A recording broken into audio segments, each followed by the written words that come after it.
people have been booked under PSA for a long time now. We have seen it on TV, read it on newspapers, and the score keeps going up. But have you wondered what actually PSA is and what qualifies to be booked under this act? To start with, Public Safety Act was enacted by J&K government and not by the centre. In 1978, Sheikh Abdullah put it into operation to tackle the growing timber smugglers. But over a period of time, the ambit of this law widened enormously. So what is PSA?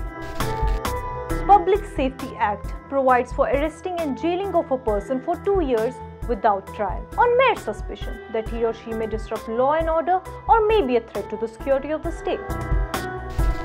Interestingly, in 1990 an amendment was passed giving provision to the state to keep the detainees in jails outside J&K. Let's trace the origin of this act. In 1953, PSA was enacted by South African government against civil disobedience campaigns by African National Congress led by Nelson Mandela. In India, its roots are found in the Defence of India Act during the British rule, described by leaders like Mahatma Gandhi as draconian law to suppress the Indian freedom struggle. In Kashmir, this law lately is more active in stone pelting arena. Over 9,000 youth were arrested in 2016 alone, out of which around 600 were booked under PSA for stone pelting. Under huge pressure of various human rights organizations, the state legislature amended some of its strict provisions. For instance, it introduced a rule that minors under age 18 cannot be detained under this act. However, despite amendments, police continue to arrest minors.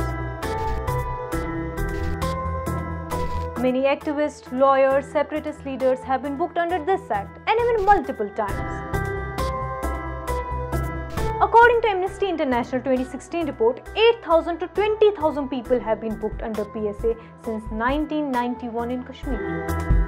It also states that the J&K government facilitates the practice of torture and other ill treatment in the name of PSA.